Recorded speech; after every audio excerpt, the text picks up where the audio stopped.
Supreme court के आईनी bench ने पहली समाअत लाइव नशर की गई, जिसमें आईनी बेंच की जानिब से ये रिमार्क्स भी दिए गए। मखसूस नशिस्तें सुन्नी इत्तेहाद काउंसिल को कैसे दी जा सकती हैं। अदालत में जिस तरीके से नजर सानी की दरख्वास्त सुनी जा रही है, वहाँ पर दलाइल दिए जा रहे हैं और तरह उनको एंटरटेन किया जा रहा है बेंच की तरफ से, मेरे लिए ये बिल्कुल एक हैरत का मकाम है। मैं ऐसी समाअत देख रहा हूँ, नजर सानी ही नहीं हो रही बल्कि पूरे का पूरा मुकदमा ही दोबारा सुना। ओवरसीज पाकिस्तानी कुछ यहाँ पर मौजूद हैं और एक बार फिर से मुफाहिमत की कोशिशें शुरू हो चुकी हैं। अमेरिका के अंदर इलेक्शन के बाद से और इमरान खान की गिरफ्तारी के बाद से पाकिस्तान की सियासत एक इशू बन चुकी है। ट्रंप साहब अभी फौरी तौर पर फोन करने वाले नहीं। इससे बेहतर है कि हम पाकिस्तान में खुद रिकंसाइल कर लें। अस्सलाम वालेकुम, आप देख रहे हैं थर्ड एम्पायर। मैं हूं उस्मा नौमान। सुप्रीम कोर्ट के आईनी बेंच ने आज मखसूस नशिस्तों के केस में नजर सानी दरख्वास्तें सुनी और आज इसकी पहली समाअत लाइव नशर की गई, जिसमें आईनी बेंच की जानिब से ये रिमार्क्स भी दिए गए कि मखसूस नशिस्तें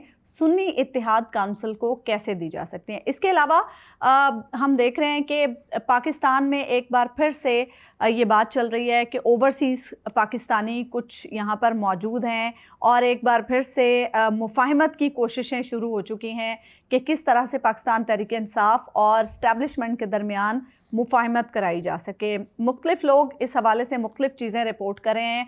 इन कोशिशों की असल हकीकत क्या है, इस पर भी हम गुफ्तगू करेंगे। हबीब साहब, पहले तो ये जो मखसूस नशिस्तों वाला मामला है, सबसे अच्छी बात तो ये है कि जो लाइव नशर हो रही है ये समाअत, आवाम को भी ज़रा पता चल रहा है कि किसका क्या माइंड है और कौन कैसे सोच रहा है। लेकिन ये जो बात की जा रही है कि सुन्नी इत्तेहाद काउंसिल को ये नशिस्तें नहीं मिल सकती, इससे आपको क्या लग रहा है, आपकी क्या अंडरस्टैंडिंग है? पहले तो यह है कि जो अदालत में जिस तरीके से नजर सानी की दरख्वास्त सुनी जा रही है और जैसे वहाँ पर दलाइल दिए जा रहे हैं और जिस तरह उनको एंटरटेन किया जा रहा है बेंच की तरफ से, मेरे लिए ये बिल्कुल एक हैरत का मकाम है। अच्छा। मैं पाकिस्तान के कानून के एक तालिब इल्म के तौर पे मैं ऐसी समाअत देख रहा हूँ जिसमें नजर सानी का फैसला नहीं, नजर सानी ही नहीं हो रही बल्कि पूरे का पूरा मुकदमा ही दोबारा सुना जा रहा है। ऐसा लग रहा है कि जैसे नजर सानी वो जो फैसला था वो सुप्रीम कोर्ट का नहीं था, बल्कि वो यूं ही किसी ने जवाब मजमून लिख दिया था और उस जवाब मजमून को अदालत ने उठा के एक तरफ कर दिया है और उन्होंने कहा अच्छा दोबारा से शुरू हो जाओ, बात वहीं से शुरू करो जहां से पहले ये मुकदमा जब पेशावर हाई कोर्ट से सुप्रीम कोर्ट आया था। आप अब तक बताएं, आज तक की जितनी भी समातें हुई हैं, इसमें कहाँ उस फैसले को रेफ़र किया गया है जो 8 जजों का फैसला है। असल तो बात यह है कि उस फैसले को अंडू करना है ना, जो मंसूर अली शाह ने लिखा है और सुप्रीम कोर्ट के 7 जजेस ने, मंसूर अली शाह साहब समेत 8 जजेस ने उसके ऊपर साद किया है उस फैसले से, और वही फैसला सुप्रीम कोर्ट का है। अब उस फैसले पर बात अब तक नहीं हुई। उस फैसले के हवाले से ये नहीं बताया जा रहा कि इसमें खराबी कहाँ पे है जी। जस्टिस जमाल खान मंदोखेल साहब हैं, निहायत अदब के साथ ये कहने की जसारत करूंगा कि अपना फैसला बता रहे हैं। जस्टिस अमीनुद्दीन खान निहायत अदब के साथ जसारत करूंगा कि वो आज कह रहे हैं कि जो जिस रिकॉर्ड का जिक्र था, जब जमाल खान मंदोखेल साहब ने कहा कि मैंने रिकॉर्ड का जायज़ा लिया तो 39 लोग ऐसे थे जो PTI जिन्होंने अपने कागजात में लिखा था। तो बताएं कि साबका बेंच में शामिल जो साहब थे जस्टिस अमीनुद्दीन खान, वो कह रहे हैं कि ये तो हमारे सामने पेश ही नहीं किया गया रिकॉर्ड, और जमाल खान मंदोखेल साहब कह रहे हैं कि रिकॉर्ड तो पेश किया है। और खुद अमीनुद्दीन खान साहब का फैसला जब आप उठा के, जो इख्तलाफी नोट है उसका उठा के देखें तो उसमें सुन्नी तहरीक का वो रिकॉर्ड लगा हुआ है जो इलेक्शन कमीशन का प्रोवाइडेड है। इसका मतलब है अदालत, जो हमारे मोअज़्ज़ज़ जज साहिबान है, वो एक नजर सानी में एक नई तरह डाल रहे हैं। वो तो ये देख रहे हैं कि मेरा फैसला ज़्यादा ठीक था, वो जो असली फैसला जिसके ऊपर इनकी राय मांगी गई है कि इसमें बताएं कि जनाब इसमें कोई ऑन द सरफेस सतह फैसला के ऊपर कोई ख़राबी है तो वो दिखा दे। लेकिन क्या नजर सानी दरख्वास्त में जिस डिटेल से अब ये चीज़ें हो रही हैं, आप कह रहे हैं कि नजर सानी उस्मा नौमान इतनी देर चलती ही नहीं है। नहीं, लेकिन हबीब साहब जल्दी तो बहुत है, नजर आ रहा है कि जल्दी है कि जल्द से जल्द भाई जल्दी से सीटें दे दें और ख़त्म करें। इसमें जल्दी तो है भाई, सीटें तो फिर एक दिन में दे दें। हाँ, इसमें कौन सी बात है। जस्टिस मुसरत हिलाली साहिबा के सवालात बड़े ज़बरदस्त हैं हबीब साहब। मैं चाहती हूँ मैं आपसे वो सवाल पूछूं और आप मुझे उसका जवाब दें। उन्होंने आज इस्तफसार किया कि इंतखाबी निशान की क्या हैसियत होती है। याद रखिएगा जी, कि जी। 13 जनवरी वाला जो फैसला जी, था उसमें जस्टिस जी। मुसर्रत हिलाली साहिबा मौजूद थी। जरा बताएं कि क्या देखिए, जजेस के जो हैसियत होती है। सवालात होते हैं ना, एक होते हैं जो वो बतौर हकीकत बयान करते हैं, जैसा कि मैंने 2 जजेस के बारे में अर्ज किया कि वो अपने अपने फैसलों को रेफर कर रहे हैं, और एक जज साहब ने तो दरियाफ्त उन्हें ये नजर सानी की दरख्वास्त सुनते हुए दरियाफ्त हुआ है कि ऐसा रिकॉर्ड भी अदालत के सामने था जो इनके इल्म में नहीं था। अच्छा, जस्टिस अमीनुद्दीन खान साहब के कहने का और क्या मतलब है? हाँ, ठीक है। यही है ना। तो जहां तक इस्तफसार की बात है, ये जैसे सवाल, अब जस्टिस मुसर्रत हलाली साहिबा जब निशान की बात करेंगी तो बहुत सारी दीगर चीजें भी जहन में आएंगी। वो क्या है कि मुसर्रत हलाली साहिबा उस बेंच का भी हिस्सा थी ना जी, 13 जनवरी का जी, जिन्होंने फैसला जिसने इंतखाबी निशान वापस लिया था, और वो इंतखाबी निशान का फैसला उसी बेंच के सरबराह ने खुद उसको बैठ के अंडू किया है। काजी फायज ईसा अपने फैसले की एक तौजीह नहीं पेश कर सकता, लेकिन बहरहाल अदालत का फैसला था और उस वक्त वो शख्स जज था, उसने पता नहीं दीगर जजों को इस फैसले पे कैसे कायल कर लिया, लेकिन वो फैसला इस काबिल है कि वो तारीख के और अदालत के कूड़ेदान में फेंक दिया जाए। लेकिन आप देखें कि उस फैसले की वजह से एक पार्टी को निशान से महरूम किया, गोया आपने करोड़ों लोगों को महरूम कर दिया कि वो एक पार्टी का निशान जो उनके जहनों में बैठा हुआ है, क्योंकि पाकिस्तान में सारे लोग पढ़े लिखे तो नहीं हैं, तो उस इंतखाबी निशान को जिससे वो किसी पार्टी को पहचान सकते थे उससे महरूम कर दिया। अब यही कोई बतलाए कैसे बतलाए, कोई बतलाए कैसे बताए, माही जो पूछे दरिया कहाँ है। कि अब अगर मछली ने पूछना है दरिया का रास्ता तो फिर तो क्या कोई अर्ज कर सकता है। हाँ, इंतखाबी निशान की क्या हैसियत होती है वो इस्तफसार करें। एक और सवाल उन्होंने पूछा है, सुन्नी इत्तेहाद काउंसिल ने मखसूस नशिस्तों पर कैसे दावा किया? देखिए, बात यह है कि अगैन अब आप जरा ये सवाल जो उठा रही हैं, इस सवाल का जवाब उस फैसले में है। इसका मतलब क्या है? इसका मतलब यह है कि आप अपना उस फैसले पे बात नहीं हो रही जो जस्टिस मंसूर अली शाह साहब का फैसला है, ये बात किसी और तरफ लेकर जाने की कोशिश की जा रही है ना। भाई, बात सिंपल सी बात है कि जब आप सुन्नी इत्तेहाद काउंसिल को, खुद उस फैसले में लिखा हुआ है कि सुन्नी इत्तेहाद काउंसिल क्यों बनी। सुन्नी इत्तेहाद काउंसिल इसलिए बनी कि जनाब आप जो अदालत ने, सुप्रीम कोर्ट ने तारीख में एक बड़ी नाइंसाफी की इलेक्शन की तारीख में, और एक पार्टी से इंतखाबी निशान छीन लिया, और इलेक्शन के बाद वाजे किया कि हमारा ये मतलब तो नहीं था कि पार्टी के लोग इलेक्शन ना लड़ सकें। हाँ। ठीक है। और इस दौरान वो तारीख आज सबको याद होनी चाहिए कि जिन दिनों ये मामला चल रहा था कि इलेक्शन, और रात को फैसला आया था, याद है आपको, और उस दौरान इलेक्शन कमीशन ने कितनी बार वक्त बढ़ाया था।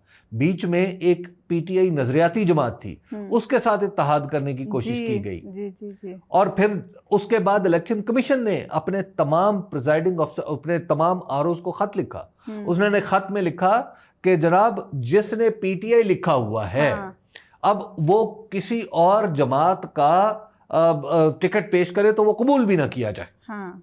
उस वक्त तो एक कंफ्यूजन थी ना। हाँ। और इलेक्शन कमीशन के फैसले को खुद वो शख्स जस्टिस काजी फायज ईसा खुद 12 जुलाई को गलत करार दे चुका है।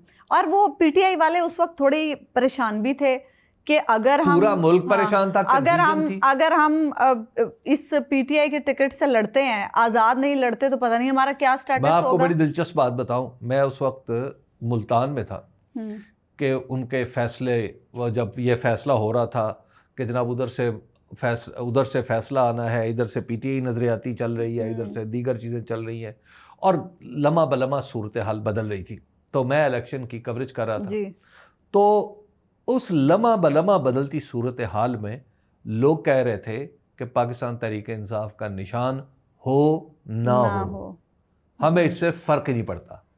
लेकिन फ़र्क पड़ता था जी, किसी को फ़र्क पड़ता था, क्योंकि किसी का प्लान ये था कि इलेक्शन हराना है पीटीआई को।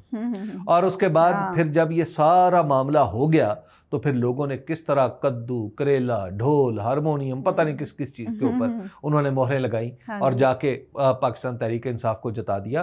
तो ये फैसला, इसलिए वो ये फैसला मैं कहता हूँ कि लोगों ने इसको मुस्तरद कर दिया है, इसलिए ये तारीख के और अदालत के कूड़ेदान में जाना चाहिए। और ख़ुद वो शख्स, वो जो शख्स खुद को जज भी कहता था और काजी भी, उसके अंदर इतनी अखलाकी जुर्रत नहीं है कि वो आज आके कौम से माफ़ी मांगे, लोगों से माफ़ी मांगे कि मैंने आपको भटकाने की कोशिश की थी।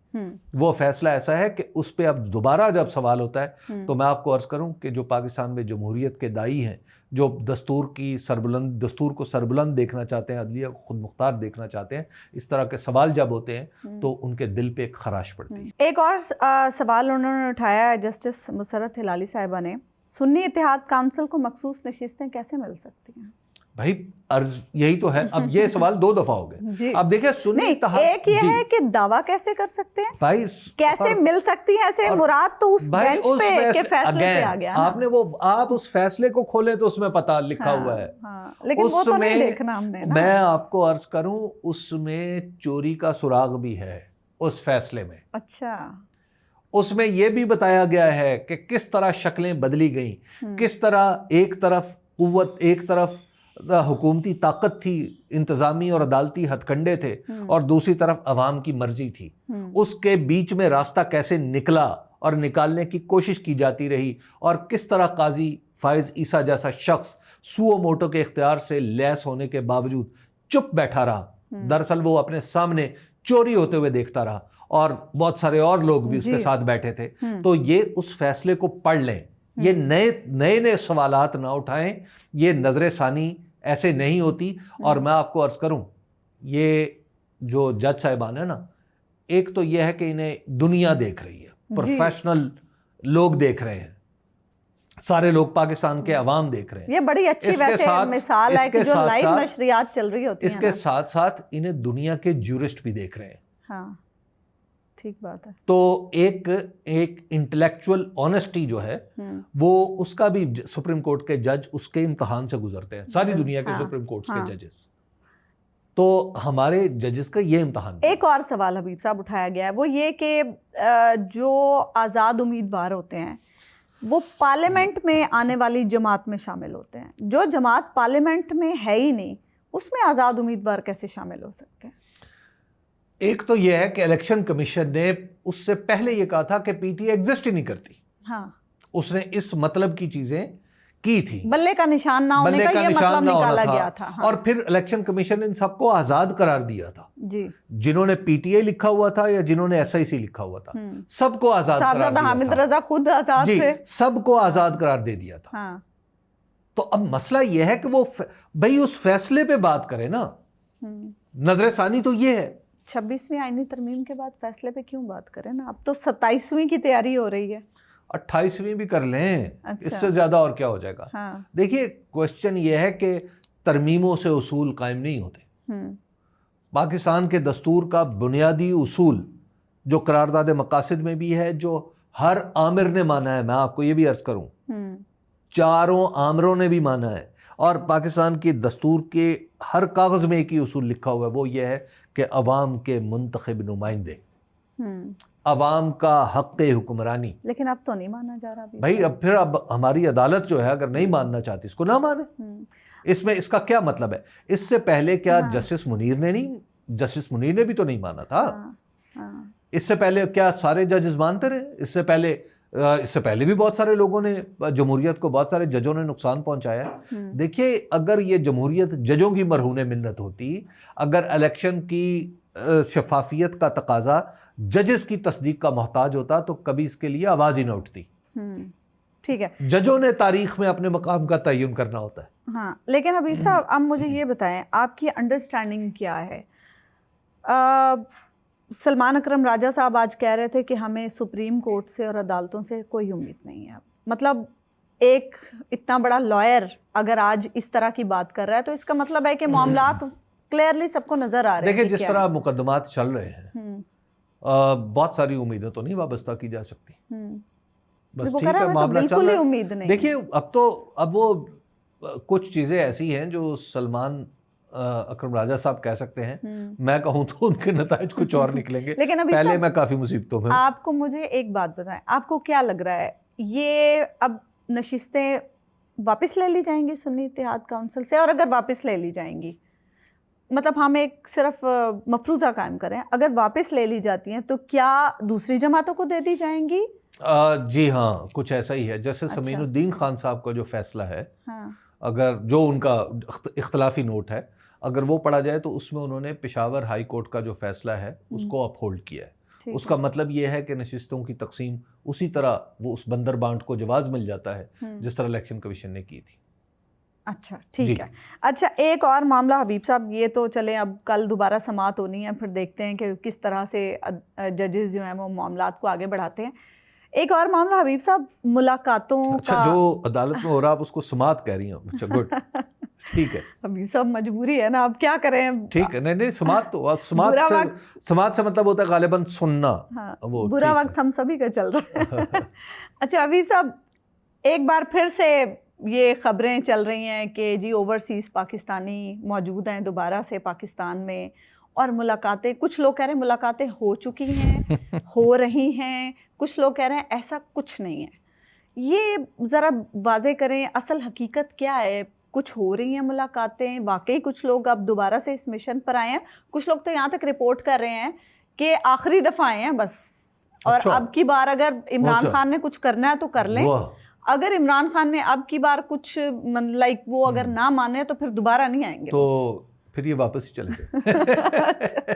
देखिए, ये लोगों की इंडिविजुअल कोशिशें हैं। हाँ, कुछ लोगों की ये ख्वाहिश ज़रूर है कि वो इमरान खान साहब और इस्टेब्लिशमेंट के दरमियान एक पुल का किरदार अदा करें। ठीक है। और ये ख्वाहिश बहुत सारे लोगों के दिल में इसलिए पैदा हुई है कि कुछ अर्सा पहले इस्टेब्लिशमेंट ने लोगों को बुलाया था अमेरिका से, जी। और यहाँ पे आके लोग उनसे मिले भी थे, और फिर उन्होंने बाद में बताया भी था कि पता नहीं 13 घंटे 14 घंटे 11 घंटे पता नहीं कितनी मुलाकातें हुई थी, और उस मुलाकात में इन्होंने क्या कहा और उन्होंने क्या कहा, तो क्या हो गया। देखिए, अहम बात यह है कि पाकिस्तान तहरीक-ए-इंसाफ में कौन क्या है, हु इज़ हु, और पाकिस्तान के अंदर रिकंसाइल कैसे करना है, ये रास्ता अमेरिका नहीं जाता, अमेरिका से होके नहीं आता। ये रास्ता पाकिस्तान में ही है। इस रास्ते का सबको पता है। इसमें किसी दूसरे की मुदाखलत की ज़रूरत नहीं है। ऐसा नहीं है कि जनाब कोई आएगा और पुल का किरदार अदा करेगा। सिंपल सी बात है कि यहाँ पे जिन लोगों की बात हो रही है उनमें से कोई शख्स ऐसा नहीं है जो किसी दर्जे में सालसी कर सके, पैगाम रसानी कर सके, या दोनों अतराफ से किसी मामले में वो जामिन हो सके। जो कुछ करना है तो इमरान खान और एस्टैब्लिशमेंट ने खुद करना, उन्होंने खुद ही करना है। अच्छा। और एस्टैब्लिशमेंट को नहीं पता कि कौन लोग हैं जिनसे बात की जा सकती। हाँ, एस्टैब्लिशमेंट से अली अमीन गंडापुर दूर है, हाँ, या बैरिस्टर गौहर दूर है, उमर अयूब दूर है क्या? नहीं बिल्कुल। 1 मिनट में बात हो सकती है। जब बात करना होगा तो इसमें अमेरिका से लोगों की आने की क्या जरूरत है?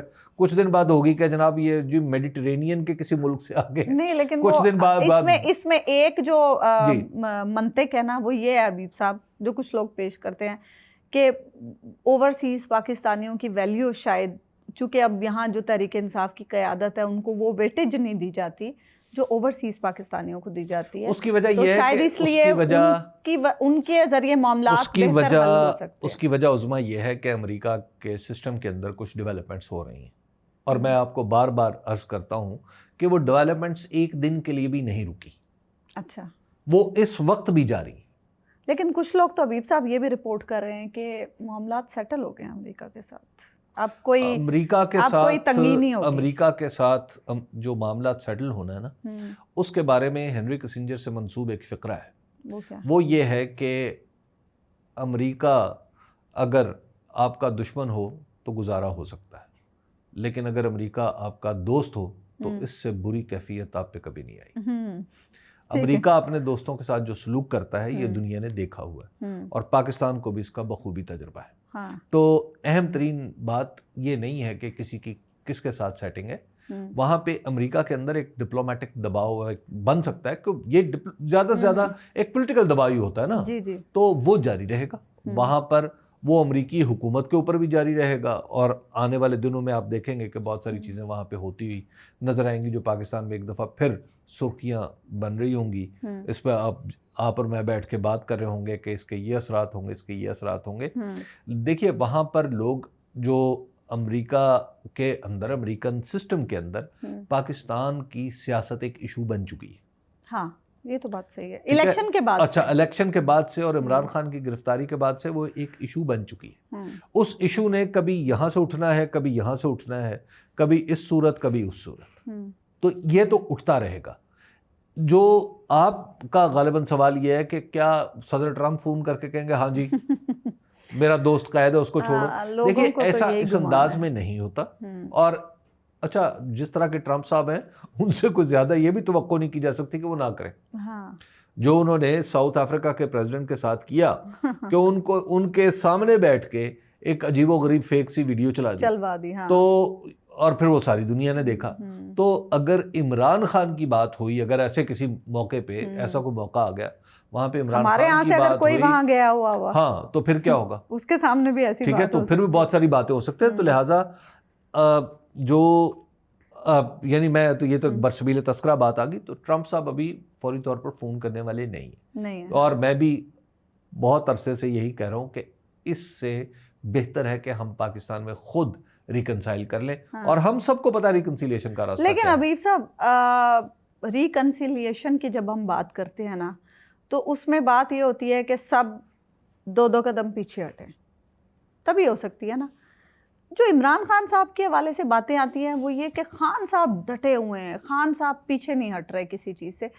रिकंसिलिएशन कैसे होगी? नहीं, खान साहब किस बात पे हटे? नहीं, मैं ये हाँ। मैं नहीं कह रही, मैं तो लोगों की बात कर रही हूँ ना। अच्छा, डटे हुए हैं। अब रिकंसिलिएशन के लिए ना तो एस्टैब्लिशमेंट पीछे हटना चाहती है, ना ही खान साहब पीछे हटना चाहते हैं, तो रिकंसिलिएशन कैसे होगी? देखिए उस्मा, एक तो ये है कि एस्टैब्लिशमेंट का स्टेक क्या है।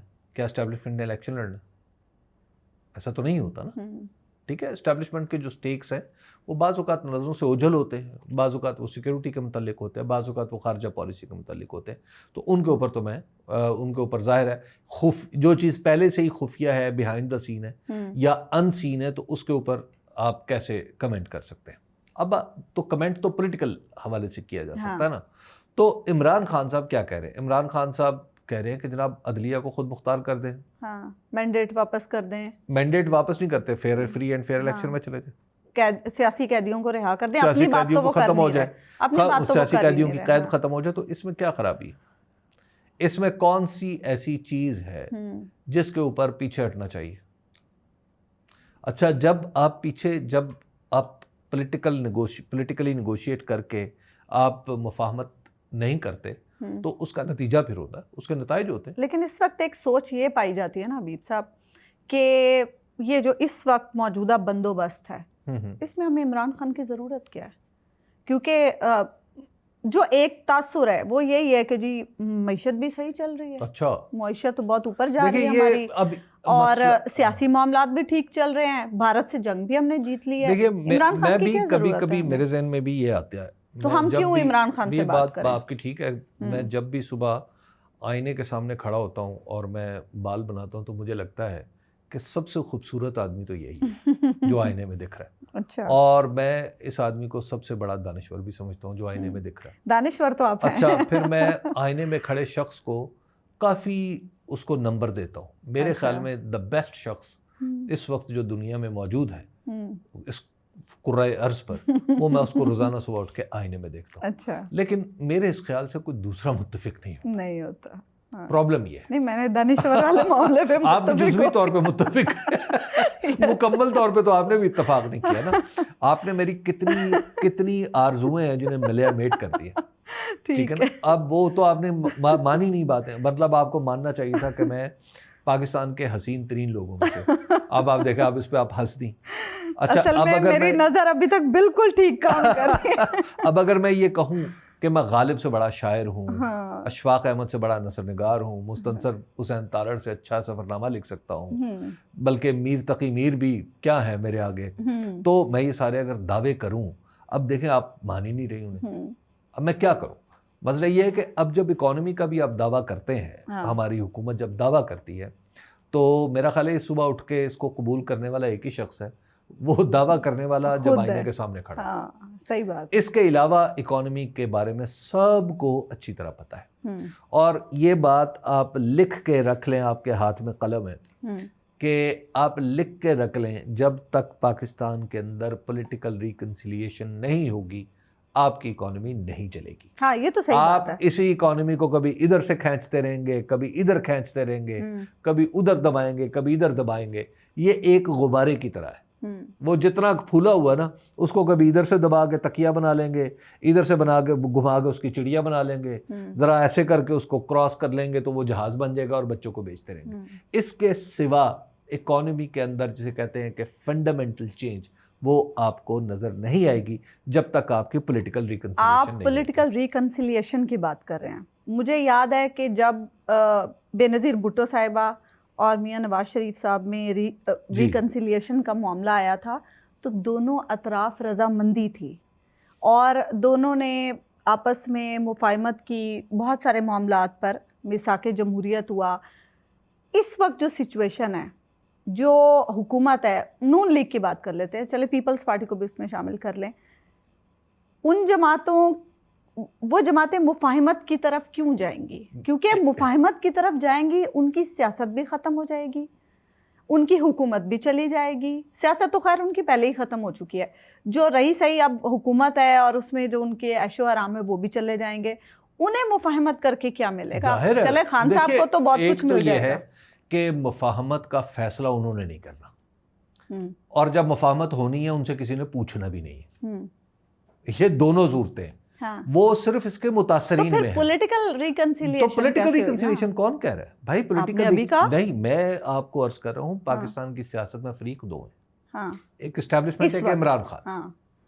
बाकी जो है वो तो शामिल बाजे हैं, वो कभी बजेगा कभी नहीं बजेगा, और ना बजे तब भी अपना गाना चलता रहेगा। इनकी कोई इनसे ना किसी ने पूछना है ना किसी ने इनको बताना है। वो तो आपकी बात ठीक है, लेकिन इस वक्त ये तो उसी बंदोबस्त का हिस्सा है ना। अरे आप क्या हिस्सा है? जा चुका है। मतलब क्या आप कमाल कर रही हैं आप? अब मैं मतलब हिस्सा नहीं है भाई। अच्छा, फिर क्या है? बस ये कुछ भी नहीं है, बस ये है ऐसे जेब में पड़ी जैसे कोई चीज, खामखा। देखिए जैसे कोई चीज जेब में पड़ी हो। आप जब कभी अपना कभी आप पर्स अपना खाली करते हैं ना, तो उसमें देखते हैं कि बहुत सारी बेतुकी सी चीजें हैं जो उस किसी एक वक्त में अहम थी, लेकिन बाद में वो अहम नहीं रहती, तो आप उन्हें क्या करते हैं? निकाल के फेंक देते हैं। अच्छा, जाते जाते हबीब साहब, खान साहब ने 3 बार ये भी लिख लें आप, दूसरी चीज लिख लें कि मौजूदा सियासी बंदोबस्त अपनी अफादियत खत्म कर चुका है। अफादियत कभी पहले थी? इसकी तारीख, इसकी मियाद मुकम्मल हो चुकी है। अच्छा, एक्सपायरी डेट आ गई है। अब पड़ा है तो पड़ा। अच्छा हबीब साहब, जाने से पहले एक ये चीज़ के खान साहब ने 3 बार पॉलीग्राफ टेस्ट और फोटोग्रामेटिक टेस्ट से इनकार किया है। 2 बार तहरीरी तौर पर, 1 बार ज़बानी तौर पर, लेकिन अदालत ने आज फिर से कह दिया पुलिस को, ATC लाहौर की अदालत ने, कि नहीं, खान साहब का टेस्ट किया जाए और पेश किया जाए उसका रिज़ल्ट। क्या ये जो टेस्ट हैं, इनका रिजल्ट इतना ही ऑथेंटिक होता है कि मुकदमे के लिए इसकी बहुत ज़्यादा ज़रूरत है? नहीं होता। हाँ। ये बिल्कुल इस काबिल नहीं होता कि इसके ऊपर भरोसा किया जा सके। ये एक पॉलिटिकल चीज़ है। अच्छा। अब अदालत में इसका जवाब क्या निकलता है, कैसे निकलता है, मुझे तो वो भी नहीं पता, क्योंकि ये जो पॉलीग्रामेटिक और ये पॉलीग्राफ और फोटोग्रामेटिक टेस्ट है, अब ये पता नहीं क्या कुछ है और उसमें क्या कुछ होता है, लेकिन मुझे इतना पता है कि जो जिस्म के साथ दिल की धड़कन, ब्लड प्रेशर वगैरह चेक करते हैं, ये ज़हन में रख लें कि जिस पुलिस ने लगाना है ना जाके इमरान खान के जिस्म पे कोई तार लगानी है, उसी पुलिस ने फिर बहुत सारे जिस्मों पे तारें लगानी। मुझे तो नाम पता है उनके, लिखे हुए आते हैं। मैं जब भी ये इस मुकदमे की रुदात सुनता हूँ ना, मुझे मेरे सामने लिखे हुए आते हैं वो नाम कि ये ऐसे होना है। क्योंकि पाकिस्तानी सियासत जो है वो दायरे में चलती है, और कभी दायरे के कोई नीचे होता है, कोई ऊपर होता है, कोई दाएं होता है, कोई बाएं होता है। हमें इजाज़त दीजिए, अल्लाह ने के बाद।